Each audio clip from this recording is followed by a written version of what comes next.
Ex-wife and affair partner ambushed by shooter. Me 25 meters and 24F divorced over her cheating with a random guy. She moved in with him and took my 6-year-old with her. A few months later my son tells me her app touched him somewhere inexcusable. I immediately moved him to his grandparents against my ex's wishes, who seems to not even believe my son but actually seems angry with him over him revealing what happened. Long story short, I hear from my ex's mom that her and affair partner were ambushed by a gunman in a parking lot, with the app dying on scene, and the ex is currently in ICU with gun wounds to the chest and neck and is suspected to survive. Am I evil for not feeling sorry for them or not regretting it happened? The only good news is now my son is with me full time but is devastated over his mother even though she let him be molested. Should I explain to a child his mother doesn't love him? He's only 6. Or should I just wait until he's older and show him the police report etc. and record my son's consent to show him when he's older he can't go to the hospital because of COVID to visit her? As my ex's mom pressured me to just need advice on what to do. Ever since all this happened my moral compass is off and I feel like I caused my son nothing but pain. Revenge on cheating wife, now ex, as well as the karma that came afterwards. So I am in the army and I was married. I was approaching my first deployment to Iraq. It was very stressful and it had my wife wanting me to find a way to stay and not deploy. Obvious things any wife would try to talk about. Anyway, so we have no kids but both want them. So we talk about getting out of debt while I'm gone. She talks to her best friend back home in another state where we are both from. Her friend agrees to let her move in and charge a modest $300 in rent so that we can get out of debt and start a family when I come back. A plan I was actually very pleased with. I deploy, she is there crying her eyes out saying she will miss me and loves me and we will start a family when we get back. Fast forward 2 months. She starts acting distant. Not wanting to talk much on our scheduled calls or text back 1 or 2 word answers. We've been together 6 years, she is never at a loss for words. Anyway, one day she says I need some space. She asks someone who is 10,000 miles away for space. I say why. She says she just needs space. She wants to find herself. So I remember back when we lived at home she had a guy who was always being borderline inappropriate. I'm not a very jealous person and I trust her. So I start seeing said guy on in basically all her pictures she posts with a group. Every time he is in the picture. Everyone else changes but never him. So for the first time I'm very jealous and uneasy about everything. So I clone her phone so I receive every text she receives as well as every text she sends. I'll never forget the first text I saw after cloning her phone. Hey babe, I'll see you after work. Want me to save you any of my leftovers? From her to him. It destroyed me. I lost 35 pounds in a week. I didn't eat or sleep. I stared at the phone watching every conversation. Watching them talk about trying to have a baby. It was literally everything a married person fears. I ask her if she is seeing someone and she says no, she isn't. She is taking care of herself and she loves me blah blah. I don't say anything about receiving her texts for 2 months. Over this time she finally admits cheating and that he is so much better than me at sex, treating her right, and he does what she wants.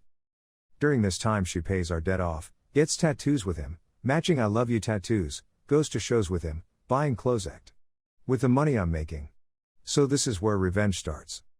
I put a freeze on the account for a month. In that time I change every password to every account to things she won't guess, army jargon slang terms. I block her on FB and my phone so she has no way to contact me. She lost her car to repo a few months later, got kicked out of her place, had to sell her prized shoes and purses just to stay alive. I then find out she got a job at her old restaurant.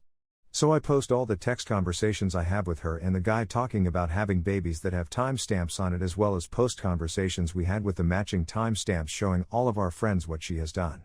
I then have friends call and complain at her job constantly on both he and her.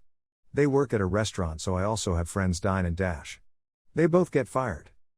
So she tries to call my command and tell them that I am abandoning her and she can't provide for herself.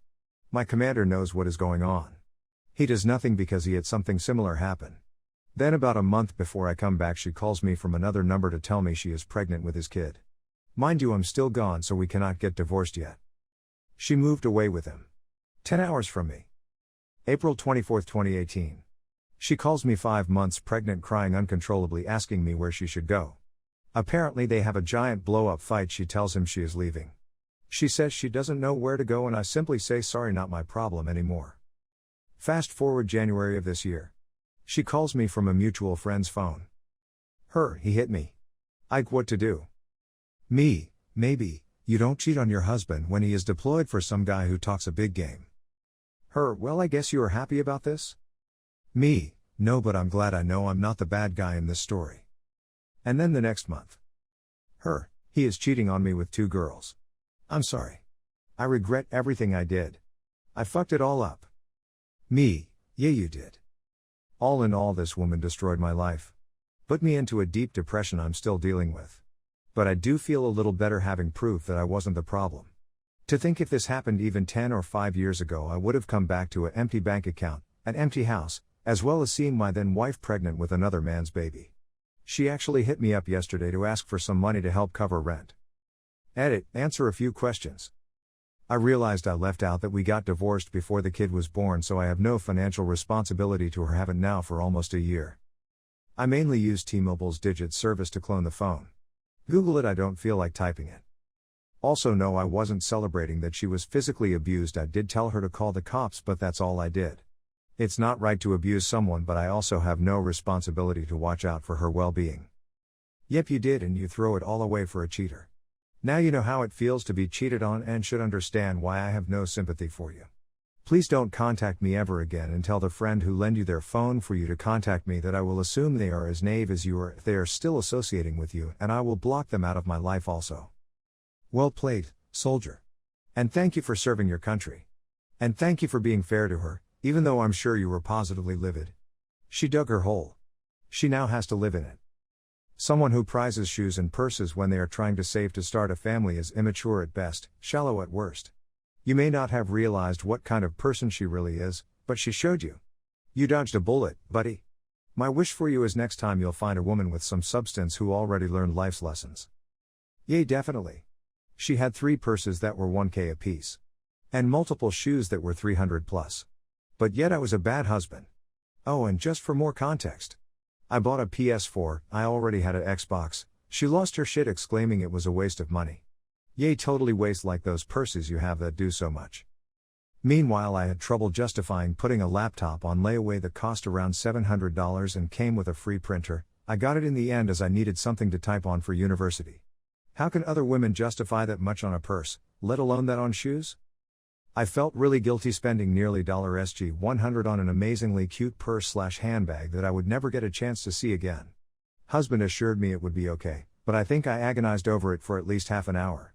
Spending anything over that, my brain boggles. Shoes, I can kinda understand dropping a 100 pounds on them, due to my husband running and needing the high quality to keep up with the use, but more than 3 digits is ludicrous.